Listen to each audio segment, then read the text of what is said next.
I'm Mansha. Hi, I'm Maneet, and welcome to the second episode of Mantras.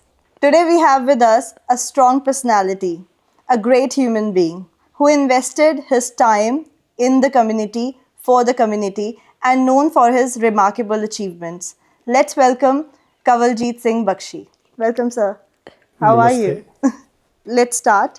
कि why New Zealand first of all? Because जब आप New Zealand आए थे तो काफ़ी hype थी US की, UK की, तो आपने New Zealand ही क्यों चुना? So before coming to New Zealand, I've been to many places around the world. और holiday के लिए हम New Zealand भी आए थे with family. So we found that people were very friendly. The atmosphere was very welcoming, and it was good place for education also. तो मन में आया कि अभी कभी हमने डिसाइड किया कि हम माइग्रेट करेंगे तो New Zealand will be one place. So आज आप पॉलिटिक्स में हैं तो why politics? Like why not any other profession? Politics was always in the family. So came here. आने के बाद ये सोचा कि थोड़ा बहुत पॉलिटिक्स में अपना इंटरेस्ट जो है उसको बरकरार रखें. और कोई ऐसी इंटेंशन नहीं थी कि मैंने मेंबर ऑफ पार्लियामेंट बनना है या कुछ बनना है. But the cards kept on following in the place and ultimately 7 years later I became member of parliament over here. जब आप यहाँ पे आए थे कुछ कल्चरल शॉक लगा था कि मतलब कि कभी ऐसा मन किया कि ओ माय गॉड कई स्टेप गलत तो नहीं ले लिया आके, या फिर कभी ऐसा कुछ लगा आपको? I was always comfortable, but my wife took a while to settle down. It was almost 4 years. After that, she settled down and we had a very comfortable journey. But मेरे को ऐसा नहीं लगा कि मैंने गलत स्टेप लिया, because I always wanted best education for my both the kids, and they both have done very well, and I am very proud of them. जब पार्लियामेंट में आप होते तो obviously आपके जो thinking है and might sometime not align with others' thinking. So this must be a great challenge as well in the parliament. उसको आप कैसे deal कर सकते हो when you put forward something and if not everyone agrees to it या थोड़े disputes होते हैं, that must be थोड़ा challenging क्योंकि आप अकेले इंडियन हैं और उन सब वो different है. वो आप कैसे deal करते थे? So there are two aspects in this question. एक तो opposition के साथ तो आपका हमेशा difference होगा ही होगा. So you can't do anything. But with in the party भी कई बार चैलेंजेस थे क्योंकि कल्चरली उनको कई चीज़ें मालूम नहीं थी. फॉर एग्ज़ाम्पल, जब मैंने लॉबी किया इमिग्रेशन मिनिस्टर को कि कल्चरली जो मैरिजेज़ हैं उसमें हमें रिलैक्स होना चाहिए, इमिग्रेशन को इस चीज़ को समझना चाहिए, क्योंकि एक बड़े बेसिक क्वेश्चंस होते थे इमिग्रेशन के कि रिश्ता कैसे हो जाता है. जब लड़का लड़की आपस में मिले ही नहीं तो उनकी शादी कैसे हो सकती है. पेरेंट्स कैसे डिसाइड कर सकते हैं किसी की लाइफ के बारे में. बट हमारे कल्चर में it is very common. So those things I had to convince with in the party. It was a big challenge. तो उस समय पे one thing which I would say that National Party is a broad church जहाँ पे हर तरह के लोग हैं. और अच्छी बात ये है क्योंकि हम डेमोक्रेटिक प्रोसेस से हर किसी को जाना पड़ता है नेशनल पार्टी में भी. तो पार्टी में हम कोकस में इस चीज़ को डिस्कस किया, मैंने एक्सप्लेन किया and they understood the system. तभी फिर उस टाइम पे मिनिस्टर होते थे जोनाथन कोलमैन. उन्होंने कई चीज़ों में रिलैक्सेशन दी. एक और इशू था कि जो हमारे ख़ास तौर पे पंडित और गुरुद्वारे के ग्रंथी हैं उनकी कोई क्वालिफ़िकेशन नहीं है. जैसे कि चर्चों में थियोलॉजी के कॉलेजेस हैं, वहाँ से वो पढ़ के आते हैं और यहाँ पे फैमिलीज़ जो हैं वो ट्रेंड कर देती हैं. वो चीज़ भी उनको अंडरस्टैंड नहीं होती थी. वो भी मेरे को कन्विंस करना पड़ा कि भाई ऐसा होता है इंडिया में. तो उसमें भी रिलैक्सेशन इमिग्रेशन को करनी पड़ी जब मैंने इस चीज़ की लॉबी की. So it was a big challenge, but the good thing was they understood what I said and they made the policy accordingly. I think cultural shock हमें भी होता है बट उन्हें भी होता है हमारा कल्चर देखे कि ऐसे बोलो कि दो लोग एग्जैक्टली इनके तो काफ़ी टाइम तक पहले आप साथ में रहते हो. मैं आपको एक एग्जांपल देता हूँ कि जब मेरे बड़े बेटे की शादी हुई तो वो बिलीव ही नहीं करता था जॉन की कि ऐसा भी हो सकता है कि लड़का लड़की एक दिन मिले, अगले दिन रिश्ता हो गया, तीसरे महीने शादी हो गई। तीसरे महीने शादी हो गई।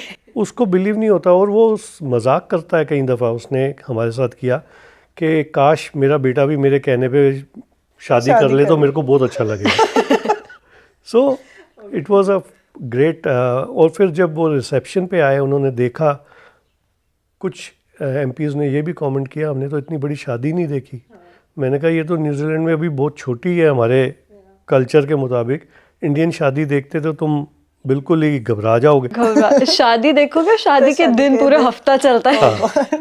So those kind of things were there. There were many challenges, but I was very lucky that the caucus listened to me and amended the policies as I wanted. Yeah. कितना टाइम लगा उनको आपकी बात समझने में? Like it took a while, months, वो तो अभी भी नहीं मानते कई चीज़ें, इतने सालों के बाद भी वो उनको अजीब लगता है, but I think They've come a long way. they are more comfortable now. Yeah. Do they knew कि हमारे वहाँ पे वेबसाइट्स भी होती है like shaadi.com और अब पता है कि ऐसा कुछ होता है? Because इसके बारे में मेरे को नहीं मालूम, पर मैं इतना बता सकता हूँ, मेरे कुछ कलीग्स हैं, वो कहते हैं यार इंडियन हस्बैंड तो ढूंढ दे कोई। So those kind of things are there, but yes, there are many issues which were resolved. ये आपके प्रोफेशनल साइड हो गए, and we know that as an member of the parliament, and जब आप politics में होते हो आपका इतना टाइम जाता है into work, because you are out, घर से बाहर ट्यूसडे टू फ्राइडे वेलिंगटन, पीछे मॉम बच्चों के साथ अकेली। सो फैमिली लाइफ का कैसे इफेक्ट हुआ? क्योंकि फैमिली का बहुत फादर वाज बड़ा, out working hard, so family का बहुत बड़ा सेक्रीफाइस है। और इसमें to start with my wife, she had to take that challenge और शी एग्रीड कि मैं पॉलिटिक्स में जाऊं। शी न्यू कि इतना बड़ा सेक्रीफाइस उसको करना पड़ेगा। दोनों बेटों का भी सेक्रीफाइस था, क्योंकि जिस टाइम पे उनको मेरी ज़रूरत थी, कभी कॉलेज में कभी स्कूल में, I was not there. So it is not just me who has done the sacrifice, but my family has also done. So it is a teamwork, but their support was very important. I remember once John Banks, mayor of Auckland, वो election हारे जब mayor की, तो उन्होंने अपनी speech में एक बात कही थी कि भाई आज तुम सारे लोग यहाँ पे हो, कल तुम में से कोई भी नहीं होगा क्योंकि मैं इलेक्शन हार गया हूँ। Only people who will be around me will be my family. सो ये चीज़ हमें पहले दिन जॉन की ने कोकस में भी कही थी कि look after your family, give some time to them whenever you get chance. So it is quite challenging for the family, but I thoroughly enjoyed my 12 years in parliament. I read somewhere that if you are in politics, you have to have that thick skin, क्योंकि लोग आपको बहुत कुछ बताएंगे, बोलेंगे, disagree करेंगे. How you cope up with that? Because बहुत patience चाहिए आपको सारी चीज़ें सुनने के लिए, because you are the center of everyone and people are literally commenting, saying and agreeing, disagreeing. तो कैसे वो patience, क्योंकि अब हम अपने में अगर देखें तो हमारी जनरेशन जो है वो बहुत लैक करती है पेशेंस में। 2 मिनट में हमें गुस्सा आ जाता है, कोई कुछ कह दे तो वो चीज़ का बैलेंस आप कैसे मेंटेन करते हो? It is a very good question, I would say, कि अगर आपको पॉलिटिक्स में जाना है, make sure you have got a thick skin. और पर्टिकुलरली अगर आप एथनिक बैकग्राउंड से जा रहे हो, then the expectations are too high. तो इस चीज़ का एक बहुत बड़ा चैलेंज था। लोग आते थे मेरे पास एक्सपेक्टेशन लेके कि हमारा कोई पुलिस के साथ काम है, इमिग्रेशन के साथ काम है, तो ये फ़ोन उठाएंगे और काम हो जाएगा। ऐसा नहीं है, we have to go through the protocol. अगर हमने पुलिस के पास जाना है तो हम पुलिस मिनिस्टर को लिखेंगे कि this is the issue, can you please find out. We can't directly write to the police because that is a operational matter. Police क्या करे, इवन मिनिस्टर जो है उनको इंस्ट्रक्शन नहीं दे सकता, वो भी उनको लिख के भेजेगा कि भैया इसके बारे में बताओ क्या हो रहा है, क्या अपडेट है। So those kind of challenges are there. और लोग जो हैं वो आपको हर जगह पे कमेंट करते हैं, आपको डिस्करेज करते हैं, एब्यूज़ करते हैं, हैरास करते हैं। You have to be very patient if you want to be in politics. If you don't have patience, don't think about politics. Any advice for the new leaders, like who wants to join politics, like from our generation who wants to join politics? तो उनके लिए कोई advice है आपके पास? Look, the first thing is that you need to understand what politics is और क्या आपकी expectation है. You don't have to have high achievement goals. You should be grounded first of all. Join the political party from the grassroots level, understand the culture over there, and then build up from there. और अभी जैसा कि मैं suggest करूँगा कि अभी local body elections आ रही हैं next year, start from there. Local boards पे जाओ, काउंसलर के इलेक्शन लड़ो, अंडरस्टैंड करो गवर्नेंस क्या चीज़ है, then go to the central government level. The only thing is that you have to be very fair. अगर आपके पास कोई आपके पास काम लेके आ रहा है, you have to judge, क्योंकि कई बार लोग पूरा केस आपको रिवील नहीं करते. वो आके आधी बात बताएंगे, आधी बात कुछ और होगी. सो यू हैव टू जज दैट ऑल्सो कि इस बंदे को मैं रिप्रेजेंट कर रहा हूँ तो क्या ये बंदा ठीक बोल रहा है कि नहीं बोल रहा. क्योंकि जब आप किसी भी डिपार्टमेंट में जाओगे, उनकी साइड की स्टोरी भी होगी. तो then you have to compare कि कौन ठीक है कौन गलत है और किस तरीके से आपको उसको रिप्रेजेंट करना है. तो कई चीज़ें हैं और education is very important over है. सो इन सब चीज़ों को पूरा एवेल्युएट करने के बाद, और I would like to encourage and see more and more youngsters going to politics. And my dream is that one day there can be a Prime Minister of Indian origin. Yeah. That's really awesome. Yeah. So let's do it on a fun note. If not politics, what would be your career option? Business, obviously. I'm from the business background, and over here I did few things before going to politics. I would have continued in construction, building houses and all. Because I read that you are now representing India-New Zealand business relations for INZBC. So what's happening with the trade? So that is one thing which I have always been passionate. जो parliament में भी मेरा tenure था, वहाँ पे मैं चाहता था कि इंडिया के साथ हमारा फ्री ट्रेड होना चाहिए. We made 2 trips, official trips with John Key. And now out of parliament, I still have that passion.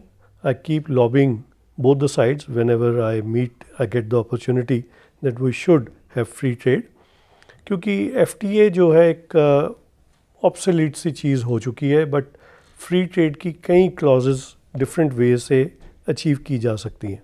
So I have taken this role recently, जहाँ पे मैं चाहूँगा कि दोनों साइड को लॉबी करके ऑन टेबल लाया जा सके और मेक श्योर करें कि जो बिजनेसेस हैं दोनों साइड के बेनिफिट करें with more trade between India and New Zealand.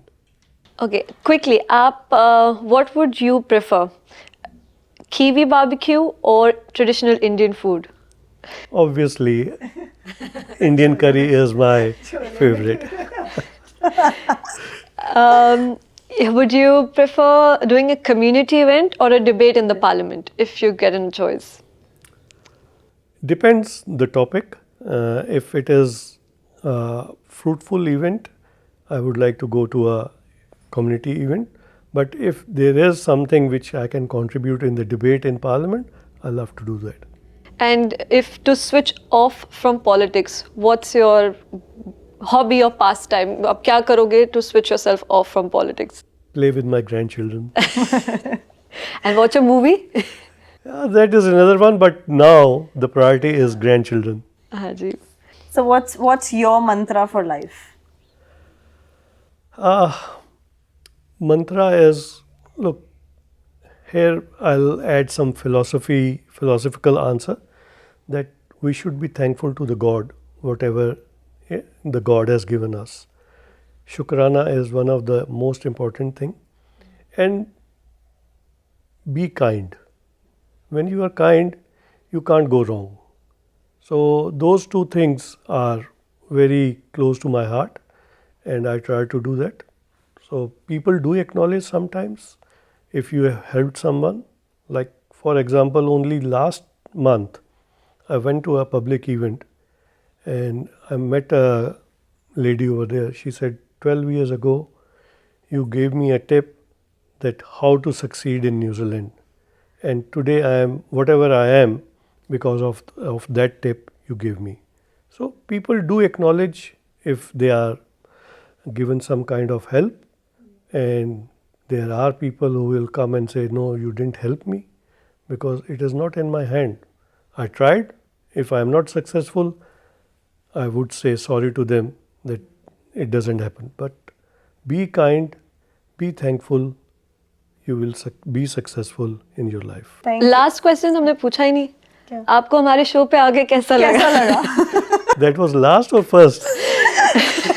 Actually, I was looking forward कि मेरा नंबर कब आएगा. Before we go, any mantra for two of us, like how we can be successful in this, what we have Hanji. started? Be honest with your questions. Don't ever ask anything that the person is uncomfortable with it, but make sure you ask the right question. That will be the success for you. Thank you so much, Kawaljeet ji, for coming to our show, and we are so happy to have you. It was pleasure and talking to both of you, and I hope that you will have much more conversations with many people, and wish you all the best. Thank you so much. Thank you. And thank you to our lovely viewers. I hope you enjoyed our first episode, and this was the end of our second episode. Stay tuned and don't forget to subscribe our YouTube channel and like, follow, share our videos, and see you soon. Bye. Bye.